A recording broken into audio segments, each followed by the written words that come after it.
Ready? Good evening, everyone. Welcome to the Harrison Township Planning Commission meeting. Today is Thursday, August 21st.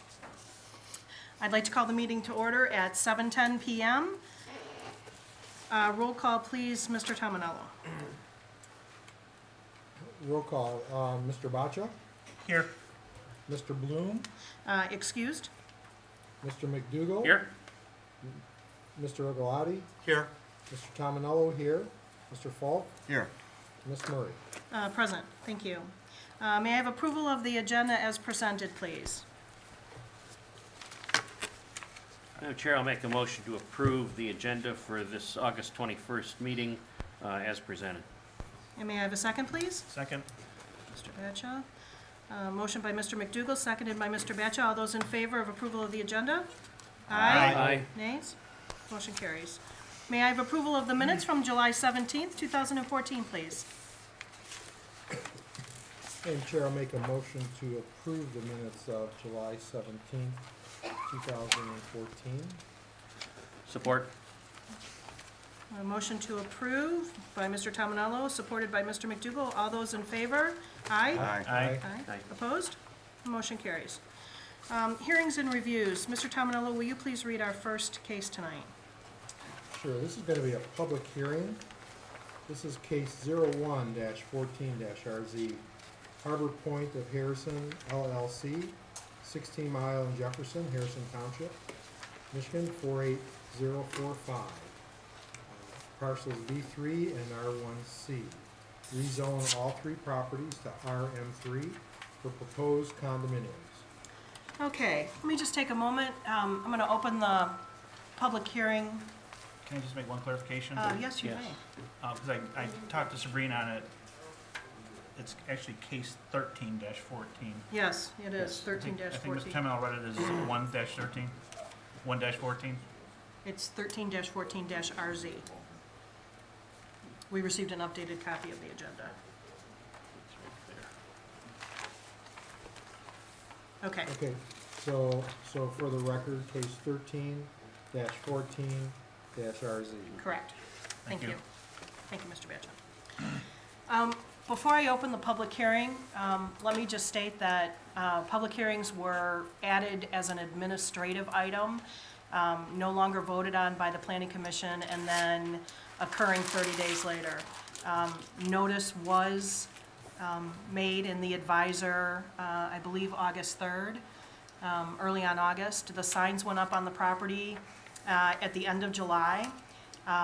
All residents within 300 feet of any portion of the three parcels to be rezoned were notified by letter. So we have sufficiently made notice, and therefore we're going to have a public hearing this evening. May I have a motion to open the public hearing, please? I make a motion to open the public hearing. Support? Mr. Falk, supported by Mr. McDougall. Roll call, please, Mr. Tominello. Mr. Falk, Yes. Mr. McDougall. Yes. Mr. Bacha, Yes. Mr. Ogiati, Yes. Mr. Tominello, yes, Ms. Murray. Yes, motion carries. Okay, the public hearing is open. This is an opportunity for residents to come up and express their opinions. I will keep track of a list of questions for the applicant, and the applicant will keep track of the list of questions himself as well. This case is coming before us. These three parcels are being requested to rezone from business commercial and single-family residential to multiple family residential at the highest density. It is not for us to decide whether or not these items will be rezoned. It's for us to pass on a recommendation to the Board of Trustees. So with that being said, and the public hearing is open, would anyone like to come up and speak? Mr. Caradonna, did you want to start out, please? Good evening, Planning Commission. We come before you tonight to ask for rezoning. We've been here before and had brought several different ideas before you in the past, and a rezoning with what was called contract, or basically a contingency on a plan that we had attached. After reviewing that, hearing all the public comments and everything, and recommendation for denial by the Planning Commission. We did not go in front of the board with that. We decided to go back and revisit the site. We spent several months doing soil borings, testing, different concept plans, viability of doing single-family homes, any other project there to incorporate everything that we could. And after expending significant time and funds on testing and feasibility studies, we determined that, basically, single-family residential with a foundation is not practical due to the high water table on this property. And, we heard a lot of comments from the homeowners and people in the community, and we understand that this is a highly visible piece, so we took a lot of that in consideration and lowered the density, came up with a building that fits within the Planning Commission's rules, not needing any variances or anything. It's only 6 units per building, 2-car garage, bedroom, 3-bedroom units, up to 1,800 square feet, and quite an attractive elevation and interior finishes.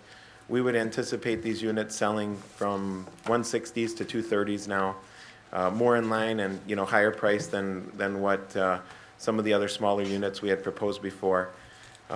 We've left more open space, but as I say all this, I want to let everybody know we're here simply for rezoning tonight because we felt the conditions and all the contracts were too difficult. And I'd just like to remind everybody that the property, even in the planner's review, it is master planned for multifamily residential. And although you made a comment that it's at the highest zoning, we are not, the plan that we proposed and that we shared with everybody tonight, which would be our concept plan, is not using the maximum amount of units under that zoning. We're simply asking for that zoning to allow approximately 97 units on the site. If I may, Sure. make one clarification.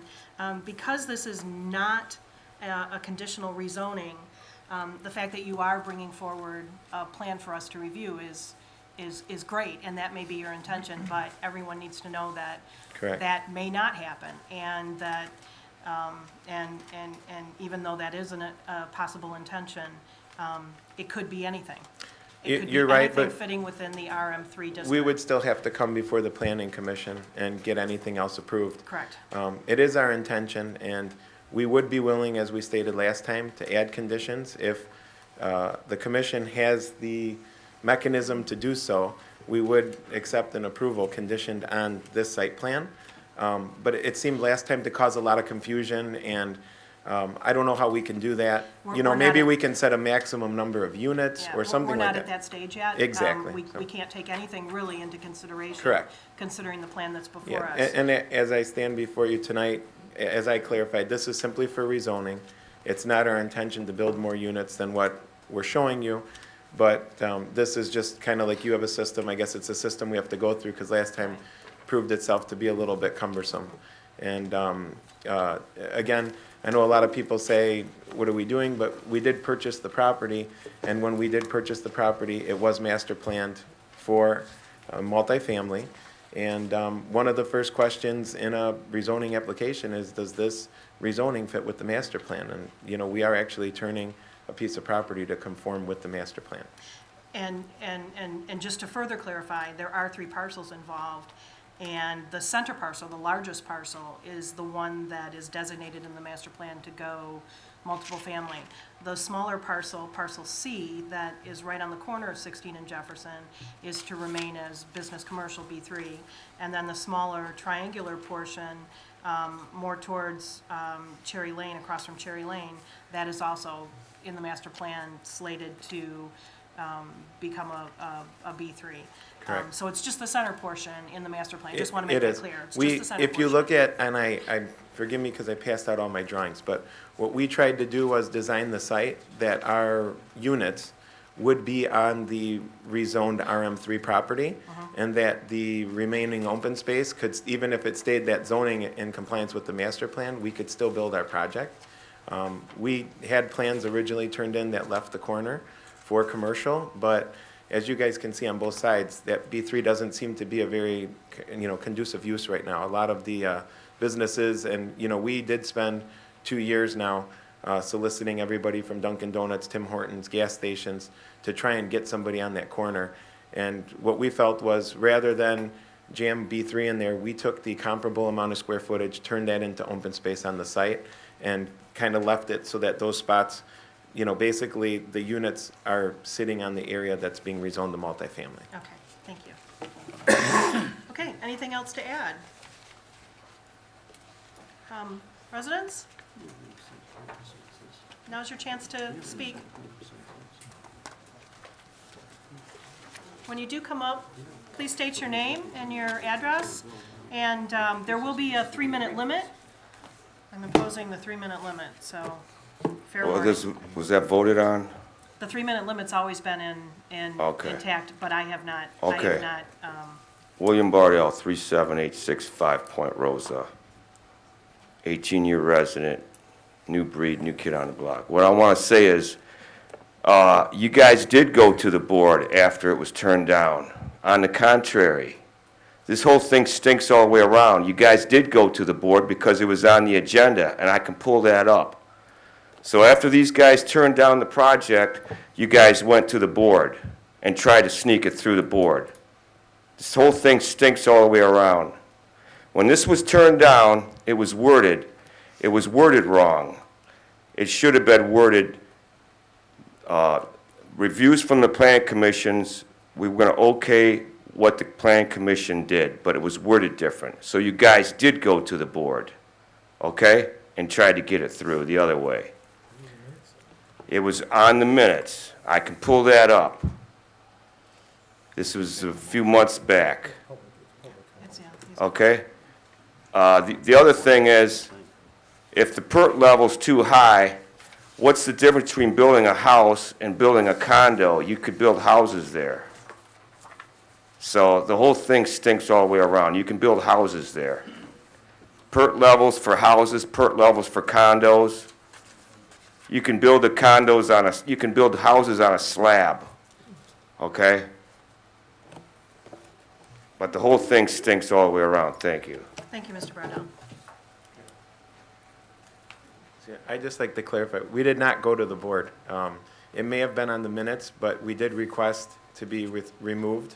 And we never, I'm sure they can tell you that we never did appear in front of the board at all. So Thank you, Mr. we Cardone. voluntarily. My chair.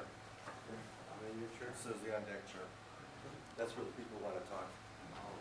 Smarty, you may want to clarify that. Yeah, actually, that. You want that- to that is help, you true. want to enforce the rules here? Yeah, actually, gentlemen, could you sit in the seats behind you, please? Those 2 chairs are reserved for for those that want to speak. Thank you very much. Hi, Commissioners and residents. Gordon Bagley, 32-121 South River Road. Really familiar with this project. About 14 years ago, it was approved by this commission as a PUD for a really nice commercial development. Well, that happened right about the time that the economy started taking a nosedive. And the only reason that development never pursued was because economic factors wouldn't allow it at the time that, you know, the national economy was heading down. Now we have a little bit of an uptick in the economy, and every time we seem to have a little bit of an uptick in the economy, developers from places like Shelby Township and Rochester Hills and Novi seem to head out to the little old swamp here in Harrison Township and think they can build something and make a bunch of money. And if you look at Prentice Point that was started 15 years ago, that's now apartment complexes. That has never been finished. There's at least, I think about a third of the Prentice Point apartment complex where there's slabs and foundations put in that the buildings were never actually completed because there is no market for them. If there was a market for multifamily, the guys that own Prentice Point would build the buildings and fill them up. I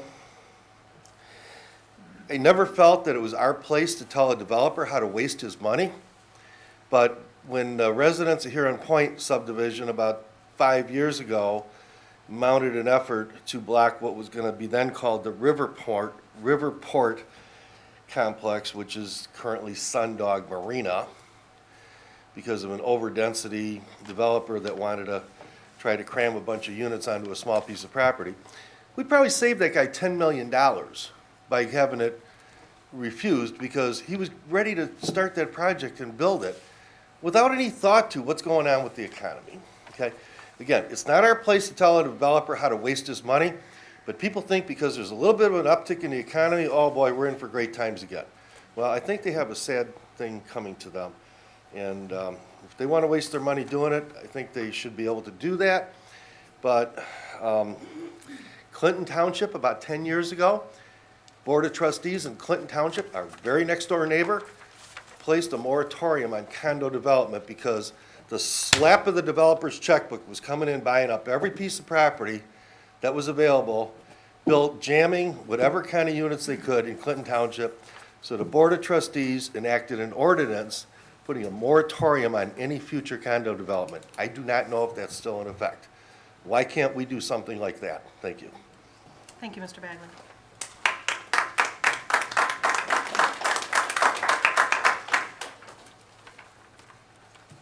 Good evening. Marty Searsma, 37828 Lakeshore. I'm not anti-development. I've been a real estate investor for 30 years. I believe it's just not the correct fit for this parcel and community.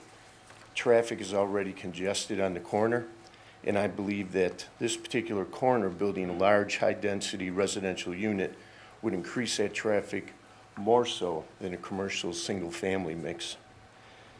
At one time, the developer also stated he has to do high-density, not single-family, to offset sewer and/or pump station upgrades, the cost thereof. That should have been done in the due diligence process. The public records indicate that the property was foreclosed on for the amount of $2.9 million. It was bought for $184,000 from Riverside Apartments, LLC. There's plenty of profit built in from the onset. Harrison Township does not need any more multifamily complexes. As Mr. Bagley mentioned, Prentice Point never built out. 10 years later, the slabs still sit. The complex on Crocker, across from the fire station, never built out, another condo complex. Foreclosures, short sales, and vacancies still plague the project. But my main opposition is the changing of the community on the whole. Look at Beechwood off 16 Mile Road. It's the scourge of the entire neighborhood. My friends are moving out of Glenmar, Riverbend, and North Point due to Beechwood. Harrison Township is bleeding out some good people right now, families. Metro Towers, the units at 16 and Harper, dictate the same type of social ills. It doesn't matter if you have rentals or condos. Condos become rentals, willingly or unwillingly. These projects are a huge problem in this community right now, period. Thank you. Thank you, Mr. Sears.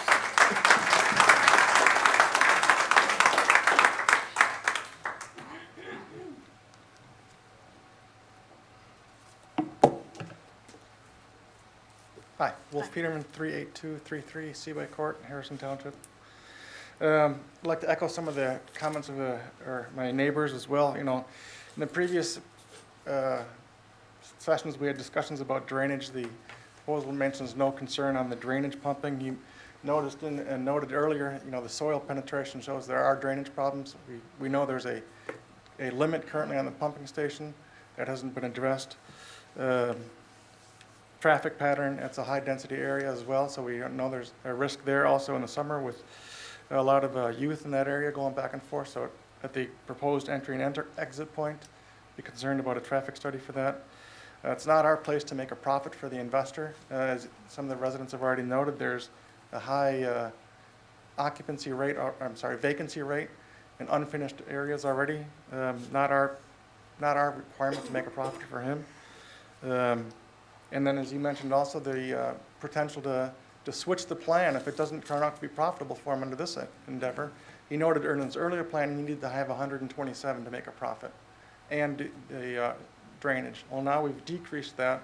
We still have the drainage problems, and when we're changing the rules on the zoning contract of what the zoning would be, so we have a potential to change the plan once it's submitted, and you would make a recommendation. Hopefully a recommendation will be to turn down, but nonetheless, there is more potential here for a bait and switch, if you will. Thank you. Thank you.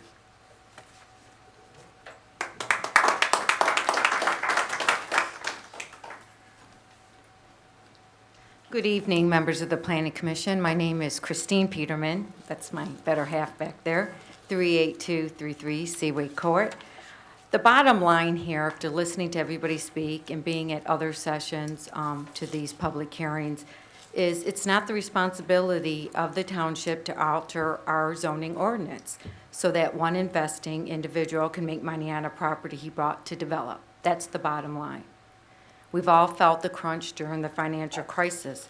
Now, the last plan that we looked at, and it may have changed, they look like apartments that will devalue our property, which we're starting all to recover from. So you, as the Planning Commission, we need to do the right thing for your community, not for the benefit of one investor who doesn't live in our neighborhood. Thank you. Thank you, Mr. President.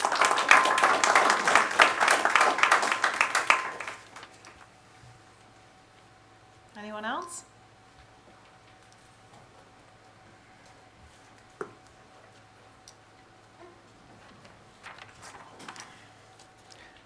Tim Foley, 38008 Seaway, President of the Point Rosa Homeowners Association. I know that the developers come here with a proposal that they favor. They've got a lot of selling to do based on the phone calls that I get. And I understand that the position of the township is to exercise the rights of both the community members as well as the property owners, which means that up to this point in time, there is no entity that really is in opposition to this proposal with money to back them up. So knowing that, I called a special meeting of my board for next Thursday. And we will notify the township after that meeting exactly what our position is. But I have a feeling that what we're going to do is turn it over to our legal attorneys and pursue a legal settlement on this matter.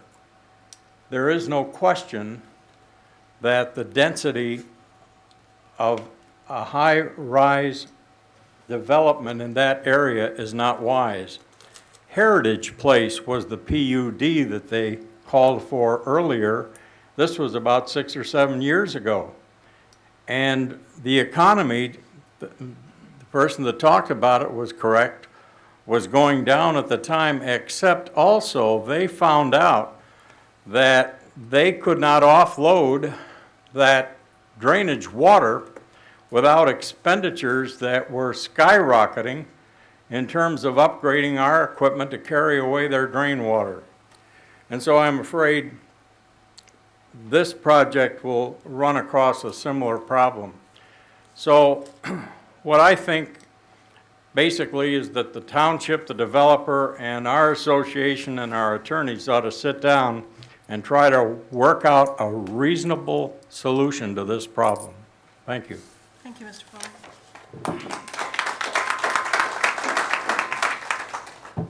Mike Rice, Venice Shores.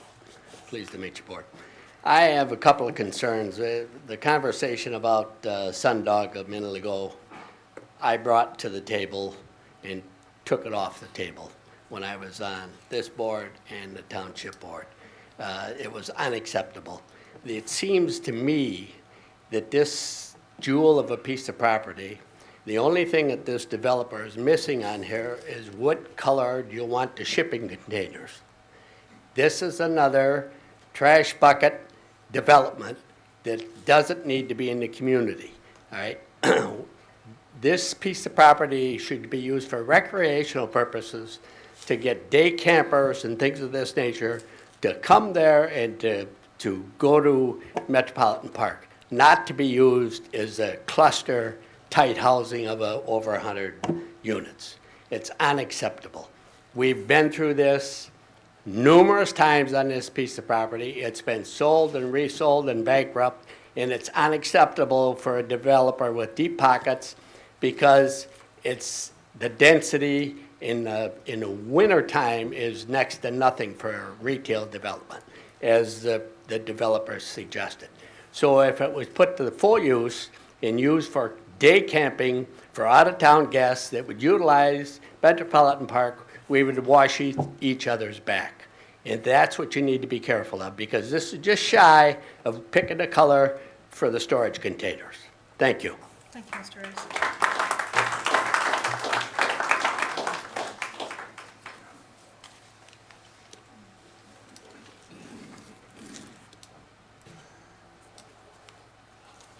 Jim Senstock, 31698 San Juan. I live on the other side of the river. It's not going to affect me directly, but it is going to affect me indirectly and maybe directly, depending on your point of view. First off, this developer wants to put another multiple family dwelling site in Harrison Township. When was the last subdivision that we put in Harrison Township? What was it? Brigantine Estates. That's it. All the rest of this, it's been multiple after multiple after multiple. It's gotten to the point where you're changing the complexion of Harrison Township into a community of transient people. Because as somebody said, and they were quite right, even if it's a condo, it ends up being a rental. And go down to any one of our condo units and find that out. They're listed in the paper all over the place. This developer came in and asked for a contract rezoning, essentially, and he's, good guy that he is, he's reduced it to from 127 down to 97. What a great guy. But he didn't make it a contract rezoning this time. Why not? Because if he makes it a contract zoning, he'll have to put in the houses that he says he's going to put in, the condos that he said he's going to put in. If he makes it just a rezoning, you don't have to put it in anything. In fact, he could turn around and sell it tomorrow. He could make his profit on the fact that he got it rezoned with no stipulations whatsoever, and he could go out and sell it again to some other developer who's going to say, well, that picture that he showed you don't mean nothing to me. I want to put apartments at the highest density there, as many as I possibly can, and I'm going to have the government subsidize them. Because I make the most money doing that if I'm an apartment owner. This is bad public policy for Harrison Township. We have way too many multiples already. We have multiples that aren't finished out. We have multiples proposed down at the corner of Shook and Jefferson. We have multiples proposed along Jefferson between Shook and Crocker. We have multiples that somebody wanted to put one on South River Road, multiples on a piece of land that was 40 feet wide. Who was going to make the money there? Who's going to live there, first off, but who's going to make the money? Who's going to have to put up with all the problems afterwards? Us. Not the developer, not the guy that walks away with the bag of money. He's pulling a stunt here. I want you to approve my rezoning. And I'm in conformance with the planning, plan, or whatever we call it, master plan. Please don't fall for it. And everybody in this audience, make sure when it comes to the board this time, you're there to witness what happens, because it was at the board. Thank you. Thank you, Mr. Senstock.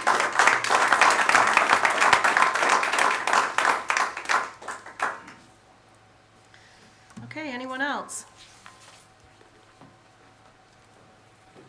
Good afternoon. Andrew Peterman, 38233 Seaway Court. As other people have avoided to mention, he said it was a single-family home. We're there for the kids to go play. He left open space, but what good entertainment is an open field? If there was entertainment, you'd see the soccer field filled every single day with kids there. Metropolitan Beach is already crowded. Their pools already have lifeguards saving people on an average of 10 people a day. there's no entertainment area for us kids in Harrison Township. Also, with the school problem again, single-family homes, more kids jammed into a crowded school. There's no space. Thank you. Thank you.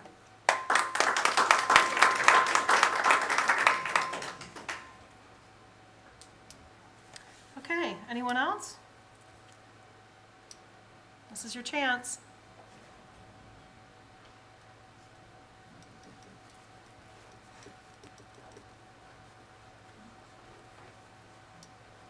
I'm Mark Carrillo from 38005 Seaway Court. I don't know anything about all the, the zoning, all the riffraff. I don't know anything that's happened before like everybody else. All I know is I moved this community because it was quaint, it was nice, and all I can see this doing is just populating the area I moved to and make me want to leave again. And I guarantee I'm not alone. My son lives 2 blocks away. We love it, but I don't think we will after this. That's all I got to say. Thank you, Mr. Gallo.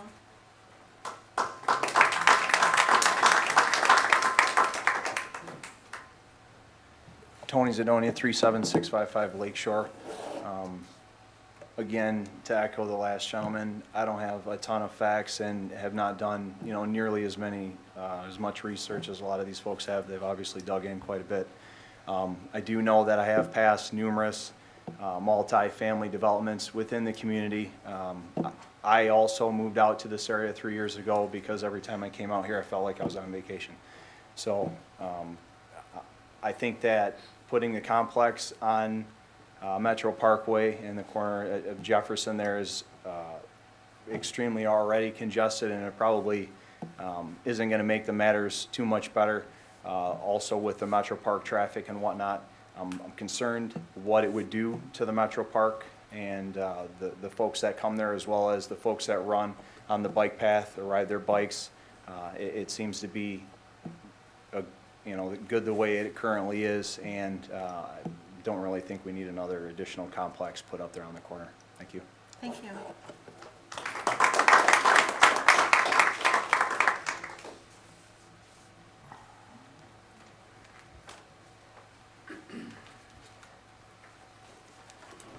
Ed Zarzinski, 38500 Jefferson. You want me to spell that name again? Got it. You remember that, eh? Yeah, ED. Right? So. Yeah. I'd like to briefly address the traffic problem that would ensue from the construction. 16 Mile in Jefferson, as you well know, is a disaster. That road needs to be repaired. Heavy trucks going through there are going to screw it up even, or mess it up even worse. The 2-lane Jefferson Avenue is going to become a nightmare. There's a tremendous amount of traffic during the summer. If this project were to go through, you would have even more traffic, which becomes quite dangerous. You've got that one curve right there at 16 and Jefferson by the party store. I think that with the additional traffic with these units that would be put in would cause a lot more traffic problems, not to mention a safety factor. So I would hope you would consider that in your decision, and thank you. Thank you, Mr. Zazinski.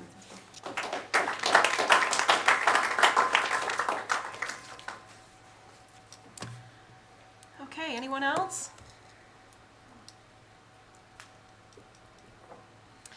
If no one else talks, then I will make a motion to, or I will ask for a motion to close the public hearing. May I answer some questions?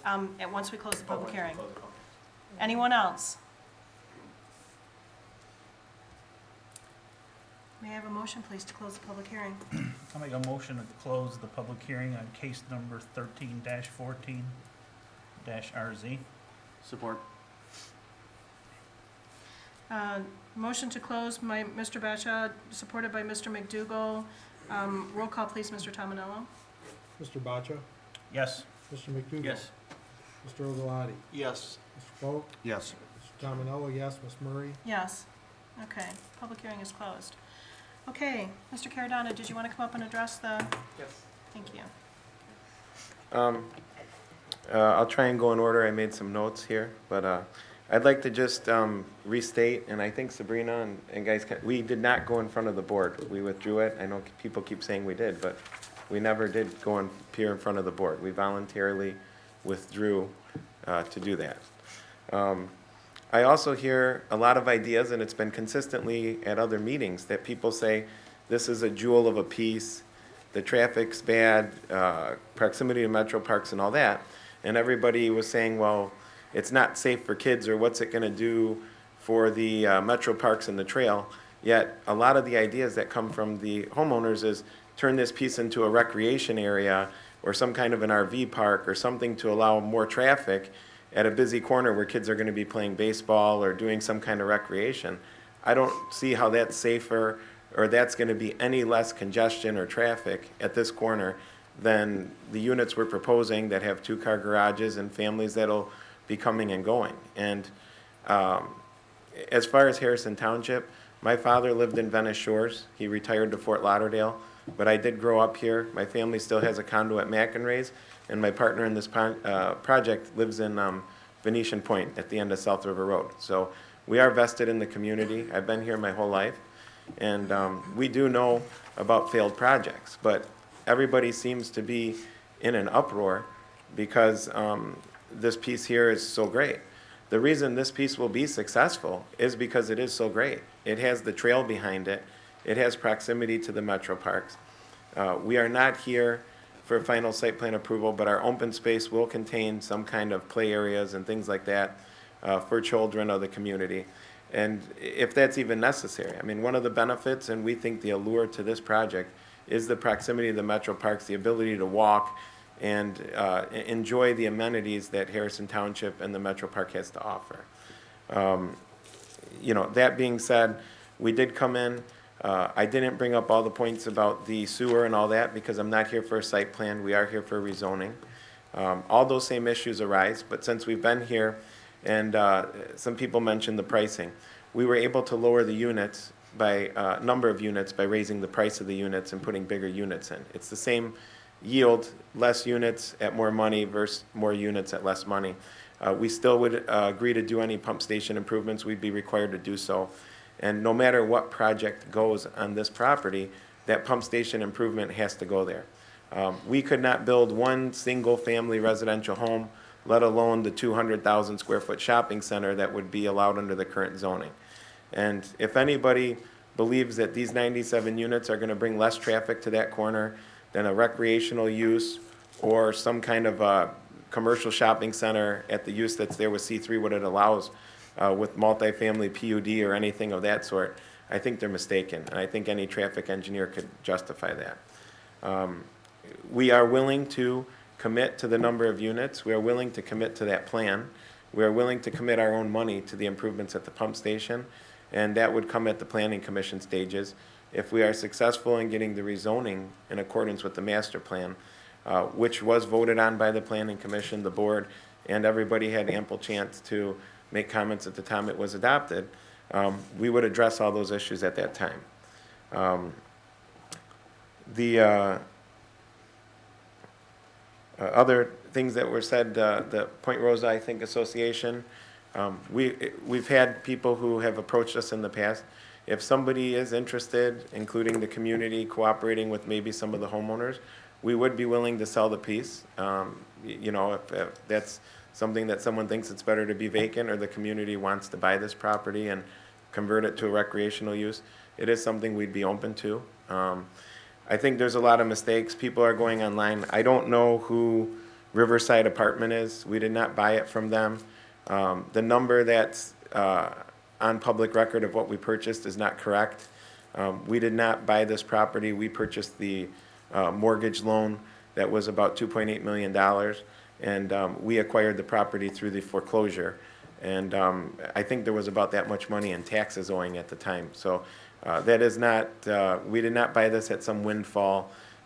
It was purchased with a package of other properties, and it would be nearly impossible to say what the allocation was, but I can tell you it's quite a bit more than what it was. We didn't just come here. My partner has built several properties in Harrison Township, some of the nicer communities, and he actually tried to buy this property 14 years ago. 14 years ago, so he's been looking at it for a long time for the same use. You know, pretty much every one of his communities, we just finished out Venetian Point very successfully, raised the property values. The last unit sold in the 700s. I think that's great. Riverbend Park? Riverbend Park, another successful community. So like I said, the traffic, I don't think any use on this site, whether it's recreational, commercial, multifamily, single family, the traffic's an issue. I mean, the traffic's there. We have to deal with that everywhere we go. Took me 2 hours to get here, coming from the west side, and I don't think any community is not suffering from traffic problems. So we bring before you the best project we feel we can make successful. If we're gonna make money, we hope we are, but I think a lot of the guys who are saying stuff that it's not right or that multifamily has failed did not have this great of a location. And we think that's what will make this project successful. Does the Planning Commission have any questions for us?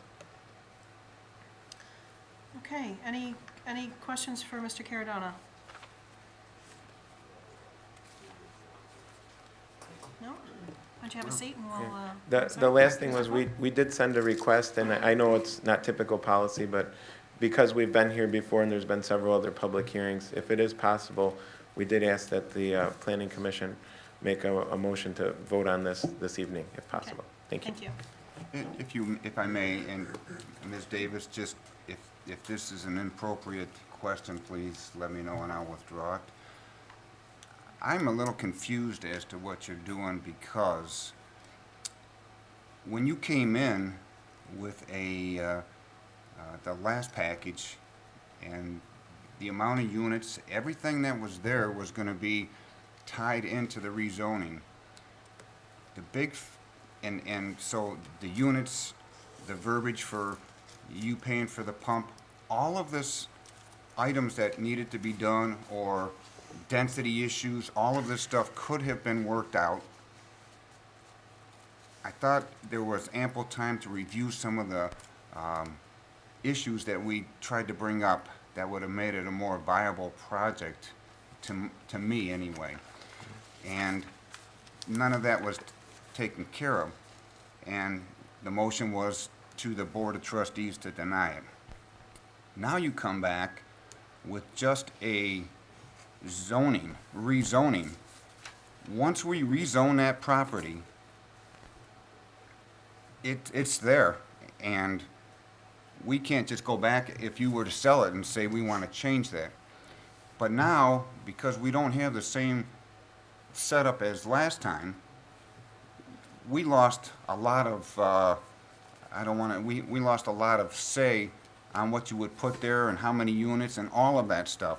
So we're looking at, in my opinion, it's kind of a clean slate, and I don't understand where are you getting ahead by doing it this way, or what's your goal or your purpose here is? I'm confused. Since we met with you last and you made a recommendation to deny, we had a meeting prior to the board meeting with the supervisor, some of the other people involved in the community. I've had several meetings with them since coming back to you. We proposed several different opportunities. Some of those may have been shared with you. I'm not sure if Mr. Verkest shared any of those, but our council, our engineers had advised us to come back because last time we came in, it seemed to be a confusion. This was not a system that had been done in your community before. It's not something, and forgive me, Mr. Maher could probably answer better. I don't think you actually have that, the contract zoning in your ordinance. It's just something that's allowed under the state rules. So what I thought we could do is come in, what I was suggested to do is come in for rezoning. We showed what we want to do. I don't know, and perhaps Mr. Maher or Ms. Davis could tell you, if you could make a recommendation for approval based on A, B, C, D, E, and I've had that done before, and saying with a maximum of 97 units, substantially similar to this project. You know, we're just here because last time, there's not really that mechanism. We felt it caused a lot of confusion. Even, I think one of the reasons we were denied was because even if you wanted to approve us, you couldn't have because the building we proposed wasn't in conformity with the size and it would have needed a variance, which would have meant ZBA. So we're not trying to bamboozle anybody. We're willing to go on the record. We're simply coming in and trying to exercise our options to get this done. Sometimes, you know, you have to take a step back to move forward. And we're not trying to come in with a nicer product. We wouldn't have spent time, money, effort, and plans. None of that stuff is free. And our intention is not to build those units. If you look at any of our projects that we have going right now, not one of them is an apartment style that has, you know, detached garage or high density. Every single one of the projects has garages. They're built as condos. They, you know, they're higher quality projects. But unfortunately, we were just advised that because there's not a mechanism and it's kind of new, that this might be a less confusing thing. And again, you always have the right, if you rezone the property in accordance with the master plan, that doesn't give me carte blanche to build. I still have the right to come in front of you and agree to the site plan and go through the whole, you know, site plan approval process to however many units and the style of units when we're there. So I look to you guys and to your council to advise me of a way. If you said, hey, we can live with this, or we can live with 90 units, or we can do something, I'm here before you asking, how do we move on this and move quickly? Because we are in an economy that's going up. We think that the time is right for this project. We think the community does need action. It's additional tax revenue. It takes a piece that is a jewel. And I think if you look at the product we're putting here, it's going to make it even a nicer. It's going to turn it from a sapphire to a diamond. So. Mr. Munger, I have a question, please. According to the master plan, is this, do you see this as zone RM3 or RM1? In your That's a condition, or, I'm sorry, that's a decision that you as a commission need to make, and what you need to do is assess the goals and objectives of the master plan, how this property relates to the surrounding property, and what type of transitions that you would think would be appropriate. And I guess I would leave it at that. You know, if I could just take a step back, you know, our normal policy, and I know Mr. Cardona is anxious for some type of action, but along the same lines, you know, I've got to recommend to you as a community and as a planning commission that you follow your regular practice of taking in the public comments, taking in the applicant's comments, each other's comments, and spending the month digesting and analyzing that information, and then coming back with a final recommendation for the township board at the following meeting. Thank you, Mr. Maher. Yeah, Commissioner, I just wanted to comment that it is true we do not have conditional rezoning in our ordinances, and the last time Mr. Cardano was here, we were allowing it to proceed as a conditional rezoning, and that it comes from the petitioner. The township doesn't require conditional rezoning and doesn't impose it on somebody before it. So, you know, Mr. Cardano did make that choice, and it is a rezoning, and it is true that whatever you decide, it's to rezone, then that's what it is, but he still has to come back before you with the site plan, and all of those issues that would have been addressed as a conditional rezoning will be addressed if a rezoning was granted and then he actually came back for a site plan review. It's just, it was condensing it the last time, so now he's chosen not to do it that way and just do it the regular way and ask for a rezoning. Whether you grant it or not, that's up to you. I agree with everything with the exception of the density. If we were to rezone that as RM3, then he could build at a maximum density though. That's correct. You know, so that, we're losing that kind of stuff. But that's his request. That's for you to decide. Mr. Maher, and I'm sorry to interrupt you, but maybe this will answer both of our questions and help us. RM3 on this property would allow, how many units per acre is RM3? I mean, would we be able to comply with the number of units we would like at a lesser zoning that would restrict us to a certain number of units? Or is there a mechanism, with exception of contract zoning, to limit the amount of units allowed under an RM3 rezoning? Because I'm not here to circumvent the system or bamboozle you. I would go on record saying this is the maximum number of units that we would want to build. It's just, like I said, I'm trying to go the proper way. Last time we tried to do the condensed version, and it seemed to cause problems, so we were trying to go the normal route, and now we're saying, well, why aren't you going the wrong way? I'm doing it the right way. I like the other way better myself. And if we can get our hands around this plan, and you said, you know what, Joe, we're gonna table this, we're taking the 30 days, we'll write you a list that if you come back with this site plan, and you'll put in writing, you're doing the pump improvements, and you're gonna do this, and that, I'm sure we could negotiate that with the township attorney and the planner to make that a contract zoning at the time. But I'm just trying to make it, I'm trying to make it the easiest path possible, so. I have a question real quick, Mr. Cardona. What is why do you want to skip that and have us make a decision this evening? I just feel like maybe it's in the audience and other people just feel like maybe you're trying to go a little fast, and maybe it's causing a little bit of insecurity with some. Can you explain to us why you Yeah, want to make a decision tonight? We've had 3 public hearings on this site, and a lot of the people have had a chance to speak. We've taken a lot of their comments in.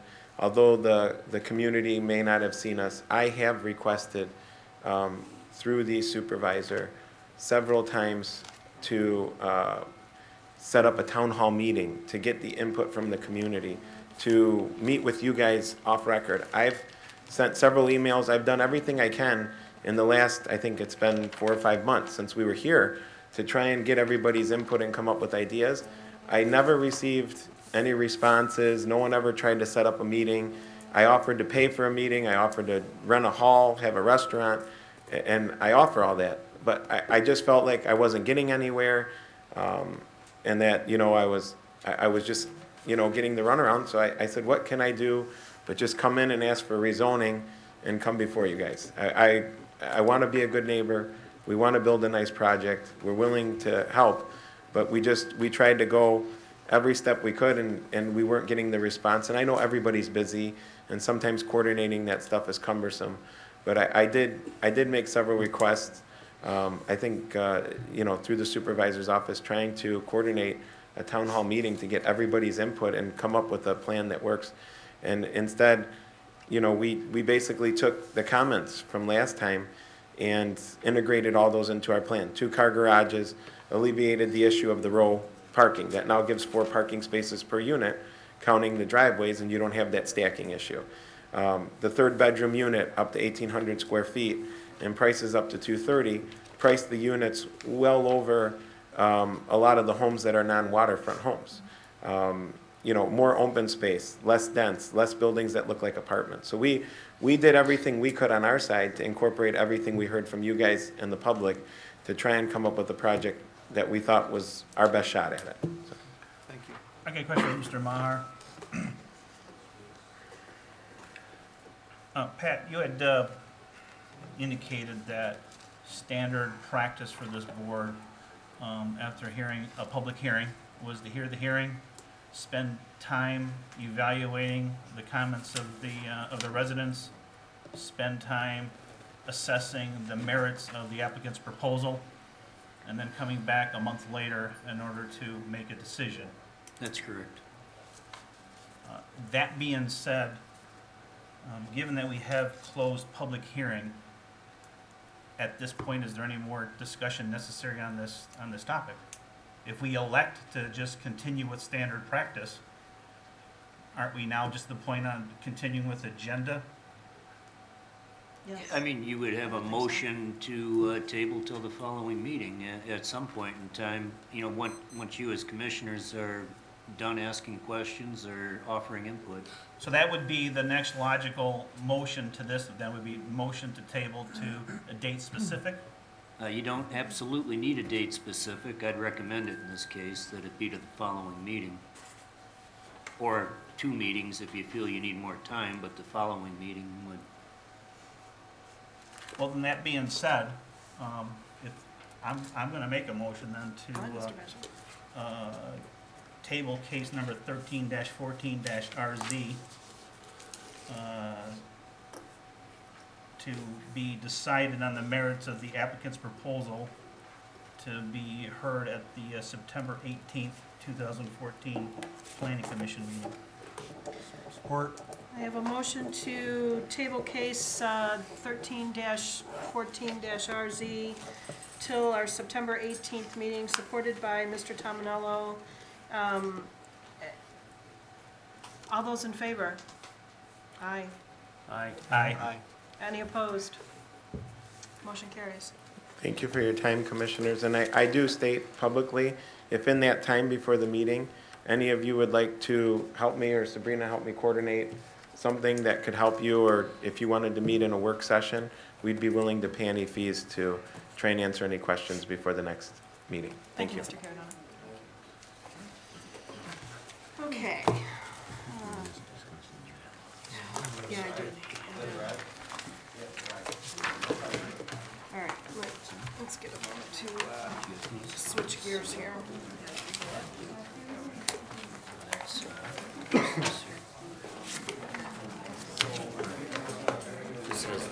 I'm going to give you a moment to clear the gallery if you're not here for any of the other cases this evening. Basically, we just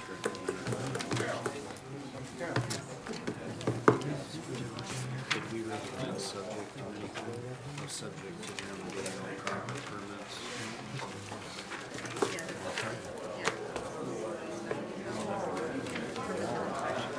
Thank you.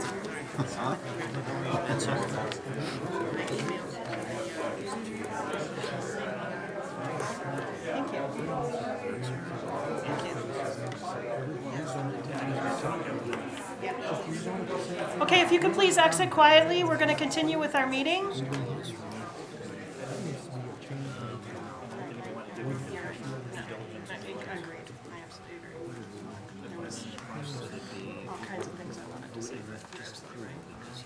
Okay, we're going to continue with our meeting. Mr. Tominello? Okay, this is comments from the planner. This is case 1414 TCR.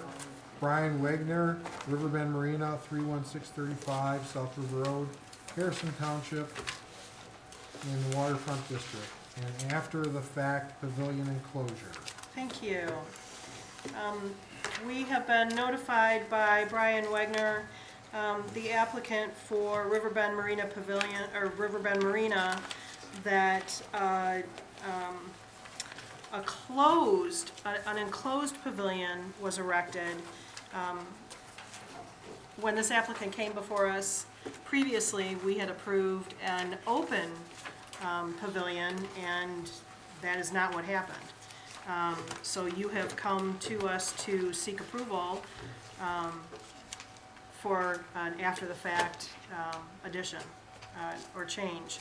The technical committee has indicated that they have no objections. They recommend approval subject to the applicant securing all needed permits and inspections with the building and the water and the sewer department. You want to go ahead and fill us in? Yes, thank you. Good evening, Planning Commission. My name is Brian Wagner, residing at 31635 South River Road. I am the owner of Riverbend Marina along with my wife.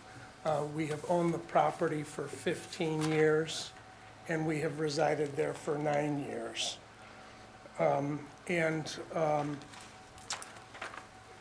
When we initially bought the property, there were 5 large willow trees, and over the years, those trees have rotted and decayed, large swamp willows, and that was our shade for the boaters, and over the years, we've really made the property nice, and it had just a beautiful park-like setting.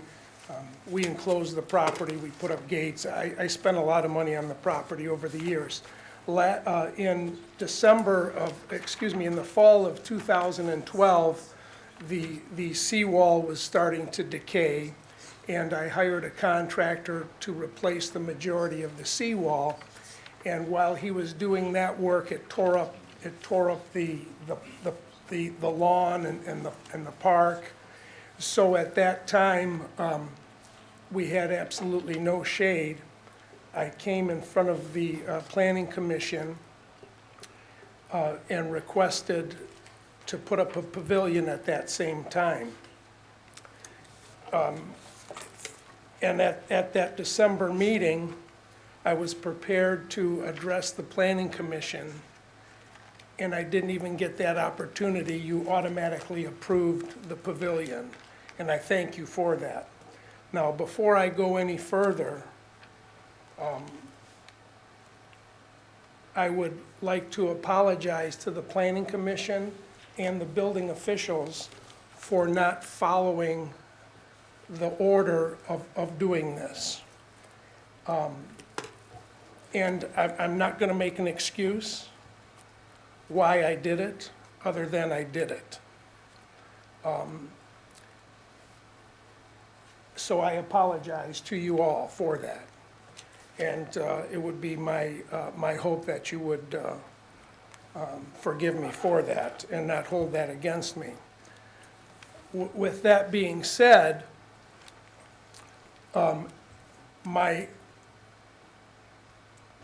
initially, my plans were not to enclose it. My plans were only to use it as a gathering place for, let me use the term, for our experienced boaters. We have a Mello-Roos crowd there, and we wanted them to socialize. Some of our boaters travel from Brighton, from Waterford, from different communities, and a lot of them use their boats as floating cottages. And we wanted to stay in with the other marinas and doing more for the boater. And this was one way of doing that, is to build a nice pavilion where people could gather. And we used that last year. Unfortunately, it did not do what I expected it would do. Because when it got windy or when it was rainy, it was just basically a shelter.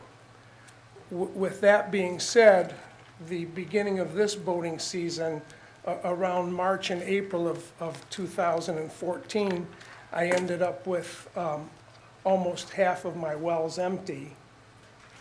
Numerous boaters had taken ill, and some had gotten out of boating, and one boater did not fit in with our Mello-Roos crowd.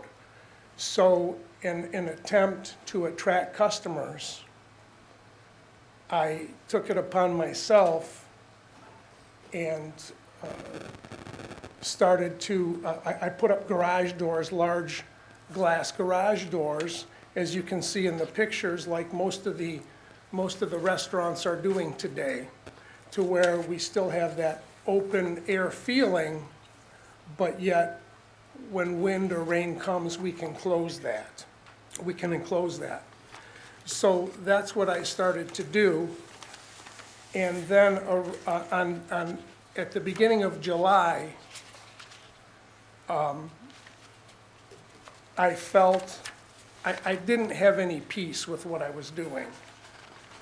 So at that time, I decided to meet the building official and tell him what I have done. Now, at this particular point, the majority of the work had already been done. And I met with the new building official, Joe Maples, and he explained to me that the next step would be go to the tech team, which we met on August 13th, and then to come in front of planning and ask for permission to allow us to enclose the pavilion. With that being said, the purpose of having the pavilion enclosed is to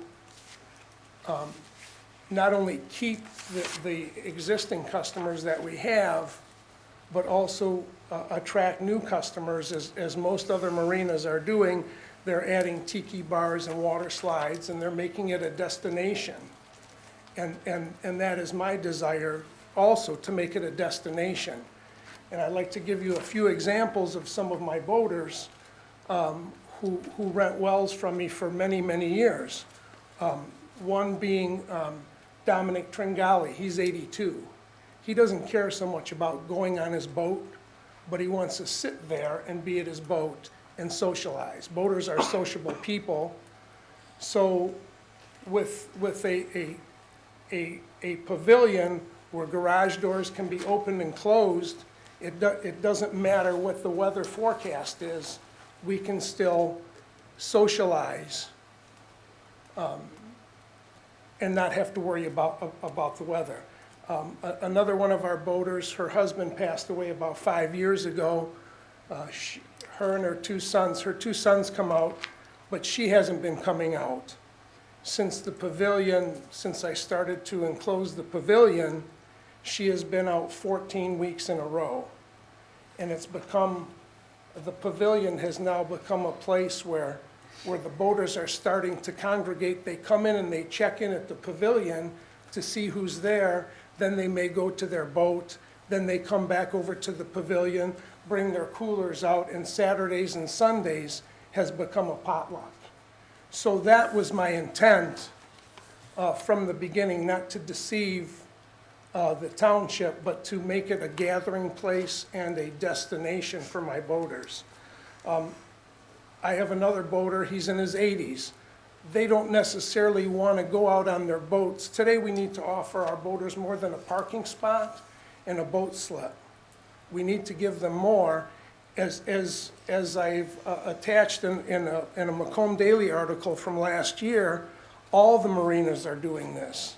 They're giving more to their boaters to attract that customer. As boating, as the clientele is decreasing, we have to work harder and give our customers more. With that being said, it would be,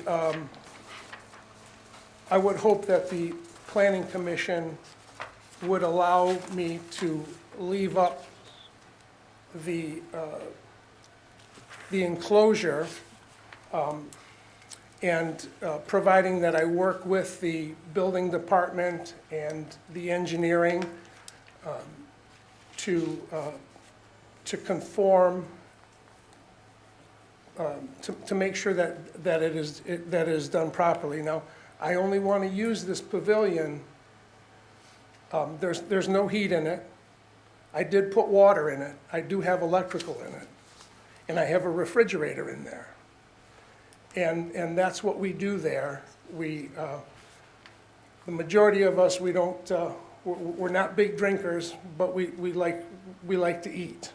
So we need to have a refrigerator and those things there, and that's what we do. Everyone brings like I said, brings a dish and we barbecue, and that's what we do there. So with that being said, I just want to go over a couple of things in these pictures. As you notice on the second picture from the top, those garage doors are 9.5 feet wide and 9 feet tall. So when we open those garage doors up in the nice weather, it gives us a feeling of being outdoors. However, with all the things inside at nighttime, we need to close those because there's animals, and otherwise that would be an issue. So we close them every night, and they're closed usually all the time during the week. It's only on the weekends that we really use that. It's only to be used as a glorified sunroom is basically what it is. I don't want to take up too much of your time, but I just want to share with you just a few things that we've done there since June 27th to show you that the program is working. One of our customers, Dave, he had his 60th birthday party there. He had 16 people, and over half of those were his grandchildren. So it was just a nice place to go and just have a birthday party. As I said, Diane, she's been there 14 weeks in a row.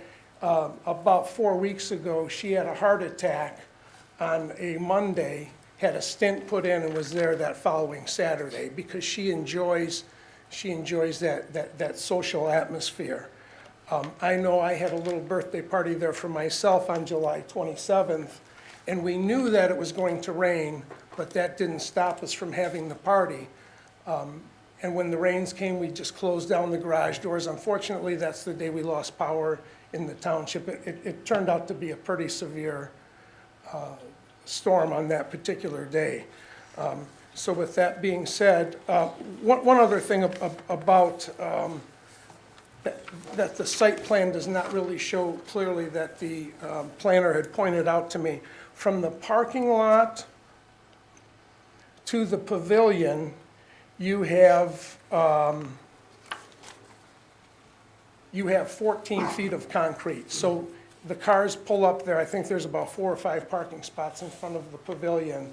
You still have about 14 feet before you have the pavilion. So it seems that we have plenty of room and plenty of setbacks to allow the enclosure. With that, if there's any questions I can answer, I'll be more than happy to do so. Thank you, Mr. Wagner. Thank you.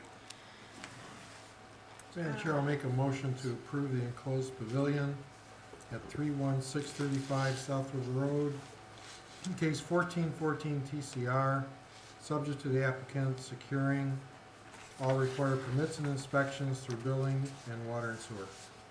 I have a motion to approve case 1414 TCR, Riverbend Marina. Do I have a second? Second. Mr. Batchel. Roll call, please, Mr. Tominelli. Madam Chair, I I'm have sorry. some comments, Thank you. Comments questions on the I'd motion. like to make. First of all, Madam Chair, I appreciate this coming from the technical committee, and I apologize to the applicant because the results of the technical committee's decision did not reach me until late this afternoon through email, and that was what kind of triggered my further looking at this, and I would have asked questions sooner if I'd have realized what was going on. At any rate, I have some concerns about this. First of all, a lot of your presentation kind of stands in line with some of my thoughts. This pavilion is going to be an excellent place for a variety of parties, et cetera, that will be conducted.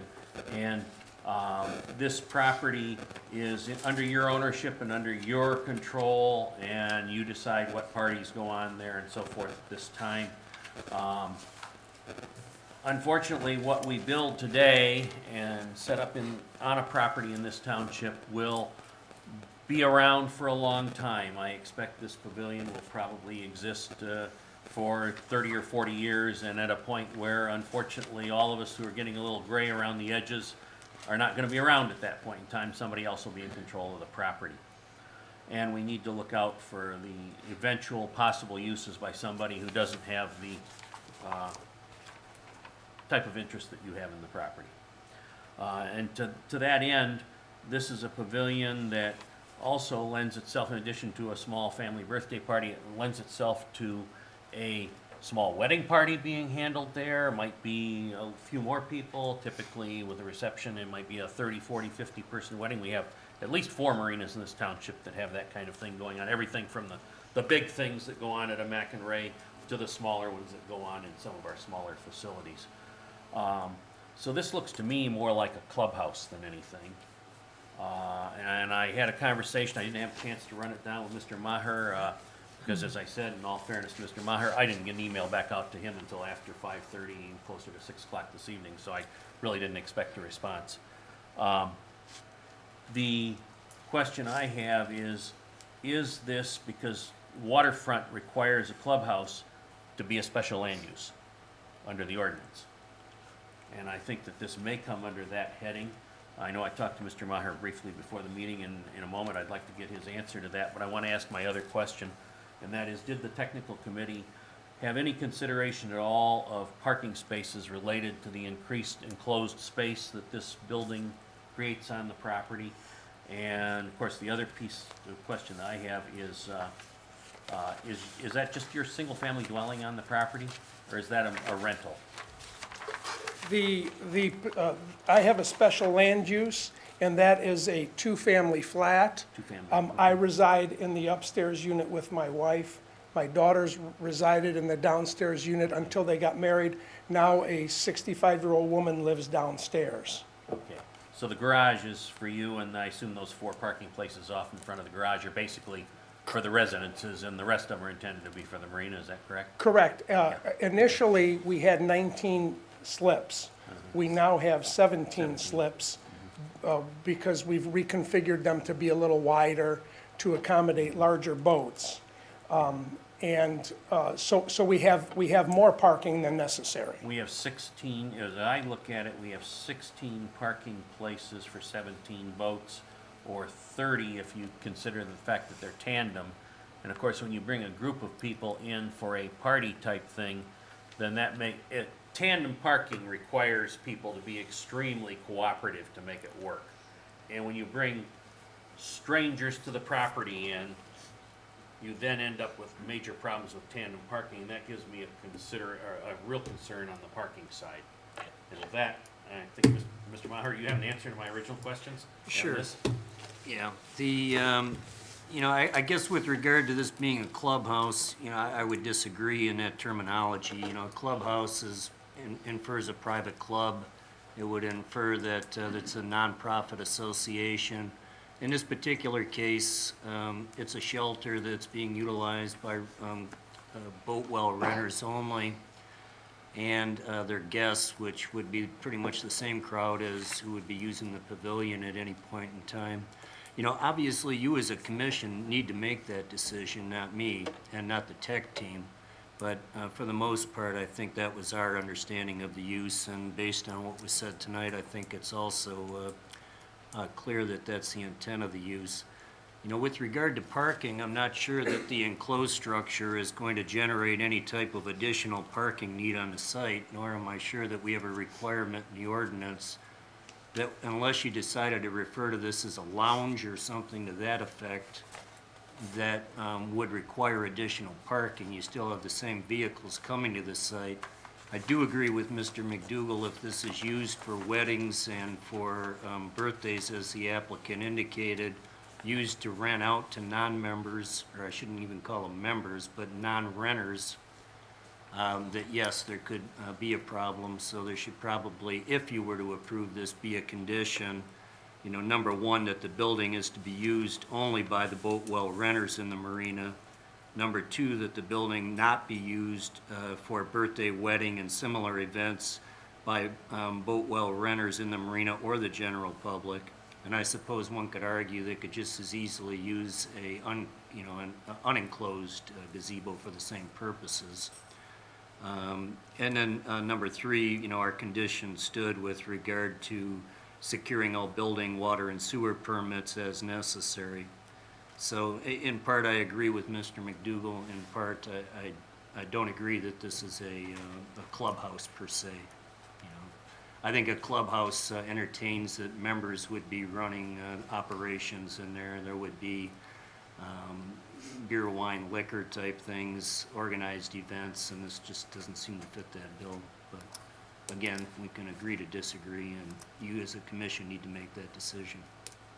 Thank you, Mr. Maher. Madam Chair, may I make a comment, please? Yes, Mr. Chair. Mr. Axtell, were there ever any stop work citations issued when the work was being done? Do you know? I am not aware of a stop work order being done. Mr. Wagner came in to us and spoke with Mr. Maples, and that's when we've been in discussion, and the tech team discussed. And I read the tech team review, and I think the work that you did over there is very, very nice. I do have a real issue with the way that it went about. I think that it was done in a very underhanded way. I think it was done to skirt a lot of issues. I'm all for developing your property and running a business in today's economy. I think we all understand it as much as anybody else, but this really kind of opens up for me, it opens up an area where the next person that comes in and does this, where do you draw the line at? That's the thing. I'm really, really uncomfortable with the way a lot of the things were done over there, even though your intentions might have been proper with the electrical and the sewage and the plumbing and things along that line. It really just doesn't feel good in my heart with the way that it went about, the way that it was taken. Maybe I'm overreacting to the situation. I just feel like everything that I've seen since I've been a board member for the past 2 years, this goes against everything that I've been taught and everything that I've seen up until now. That's all I have to say. I would just Thank you, Mr. add a Chair. comment to Mr. Iliotti's comment. when you're talking about the things that went ahead and be done, it is elementary, 6th grade, I'll go 1st grade around, that you get permits when you do water and sewer things on a property. I don't know of any community in Michigan that I'm aware of that doesn't have those rules. And if somebody can correct me, but that's what the rules are, and it's so elementary that it really bothers me as it does Mr. Ogliotti. On the other hand, the comment that Mr. Maher made, I'd like to explore that just a little bit, and he suggested putting some limitations on what could be done there, and I want to ask council, how enforceable is that? I don't see the relevance of telling voters that they can't have their own birthday party in a enclosed pavilion. I don't see how that relates to the use that it is. It's not a large building, it's not a clubhouse, and it's in a pavilion. They could have a birthday party there in an open pavilion, so I don't see the difference. Okay, I'll make the distinction, and I think Mr. Maher was alluding to it. But if it's outside, people renting it out, that's There, a difference. yes, Yes, that- that and that's would the be- distinction that I would wanna be make. reasonable, yes. Can we, and how on earth Because I think you does the could have a township end up parking issue. enforcing that kind of That- thing? that- That's an well, enforcement that's an issue, that's an enforcement issue. impossibility. It's not And- an impossibility, but it's just an enforcement issue. Pardon my expression, damn hard, council. Could be hard, difficult, yeah, because Yeah. unless you got complaints Okay. for residents, which most, enforcement issues Yeah, are, that's what the source is, yeah. found out, so. Yeah, yeah. I just don't want to open that part of the door. I think that's an important door that we not allow to come open. I don't know how we stop it. I don't know how this goes ahead with this even, with any controls over it at all. I too share your frustration, Mr. Olgiati, Mr. McDougal. I am frustrated, and Mr. Wagner, I think you know full well the rules and regulations. We've been down this road 15 years ago when you purchased the property. And I remember it well because I was sitting here, not in this spot, but 8, 9 years ago, I was sitting on this commission, and I was sitting in the Zoning Board of Appeals, and I remember the troubles we had back then. But those are ordinance issues, and they're not for us to decide or determine. The only thing that is before us tonight is to determine whether or not we will approve the enclosed structure as it is presented to us this evening.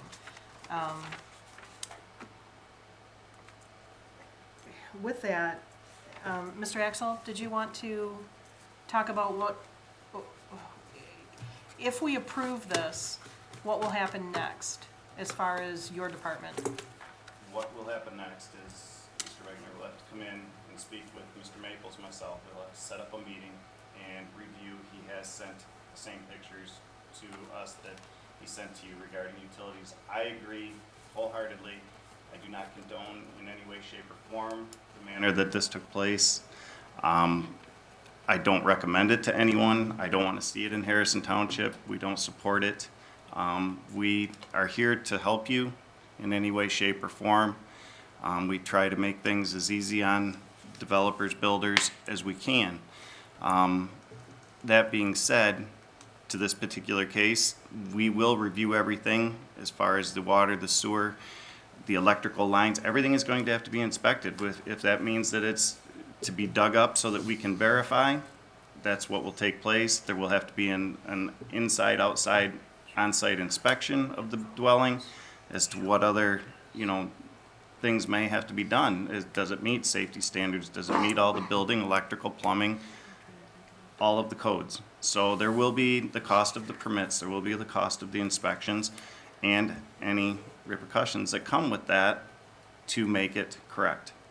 So at this point, the way that I see it, and I welcome opinion, we have the option to approve or not approve, or we have the option possibly to table to allow all of that to take place, all of those conditions to be met and agreed and approved on.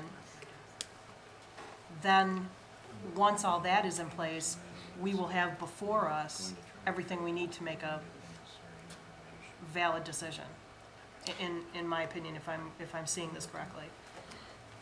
And personally, I agree with that. I guess I would come to, You could do it either way. I mean, if you make it a condition that he does all those things, then. If we make it you're relying on conditional- the administration to make sure that everything's done to all the building and. So there's really mechanical no, codes. so You're just basically, there's adding an extra no step. reason not to approve. Madam Chair, I believe irregardless, if you were to approve it this evening, when we meet and permits and we inspect everything and decide what has to be done to make everything to code, that everything cannot be brought to code, then he's done.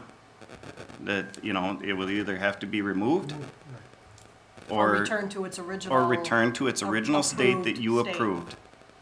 And if he cannot bring everything that he has done without the permits and inspections to code, then it would be either his option to either remove the whole thing or remove it to the original state and go from there.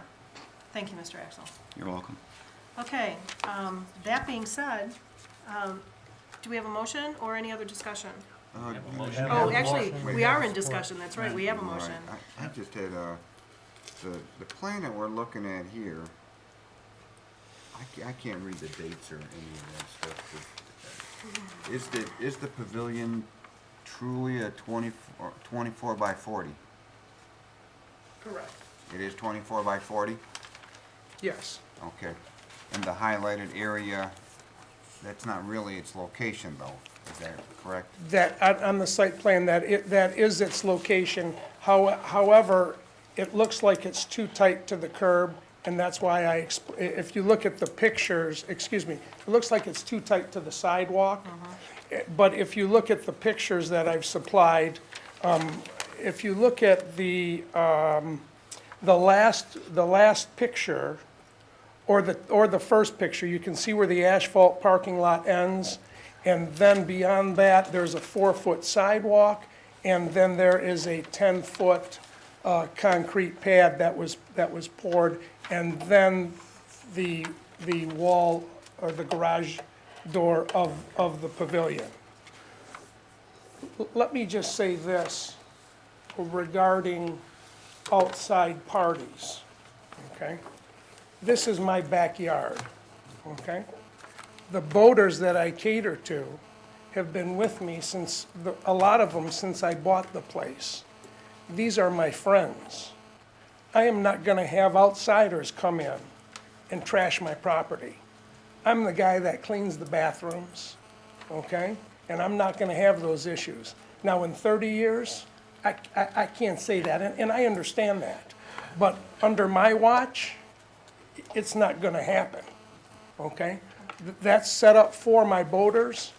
We're very private, that's why I have gates up. That's why I have arborvitaes up. It cost me a fortune to get those gates put up, but Sundog Marina had next door, okay? That's because we kept on having cars come in there and turn around. During the power outage on Sunday, July 27th, we had 6 cars turn around in the parking lot because the power went out and the gates open up. 6 cars turn around. So that was the importance of having those gates put up. We're private, that's my backyard. Thank you, Mr. Wagner. Any other discussion? One quick question for the applicant. When was this pavilion, and I'm talking about unenclosed, just the That was, roof and the... that was completed in May of 2013. Okay. So the first year it sat open, and it was my intentions not to enclose it, but to leave it as a shade area, as an open pavilion. That was my intention for the last 10 years.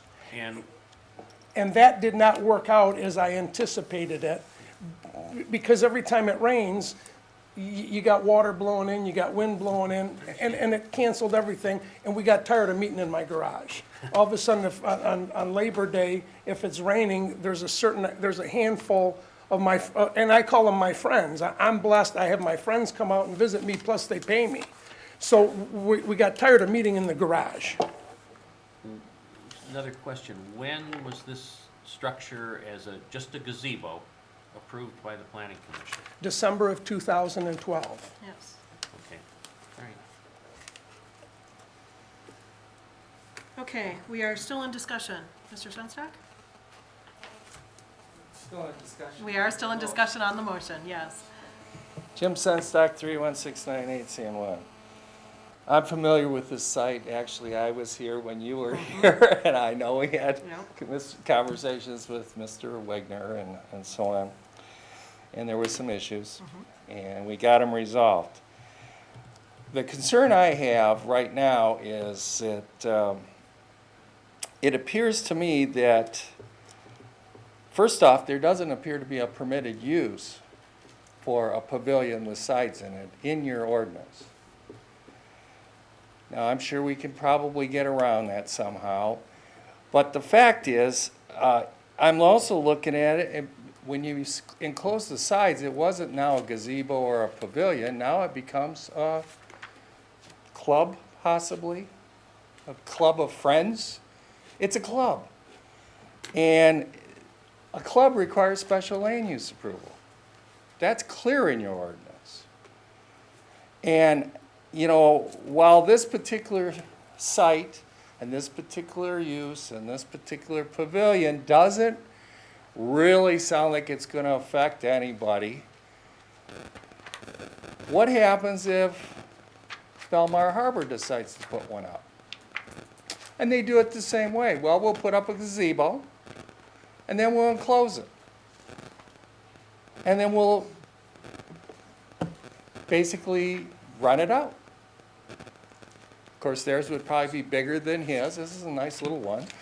And, but what's to stop that from happening? And the first thing they're going to say is, well, wait a minute. You guys had the special tech team approve this and let it go, and you guys endorsed it. And now you're coming and telling me that I can't do it? Or how about let's talk about Geno Surf? They got a gazebo out there. What if they decided to enclose it? How are you going to make it any difference to them, any different for them than you did for this gentleman? This is a commercial piece of property or waterfront. They're a commercial piece of property or waterfront. I mean, you guys got to watch when you start establishing precedents, and that's the concern I have. I like Mr. Wegner. I like his site. Actually, I've talked to him in the past, given him advice on how to get around some issues. But the fact is, would you have approved it as a pavilion the first time around? Back in December or whatever it was of 2012, would you have approved it as a closed building? Or would you have asked these same questions at that time? The parking issue. Yeah, I'm having a birthday party for my 85-year-old mother-in-law or whatever, and she brings in 6 or 8 grandchildren that are all 60. And they all drive in from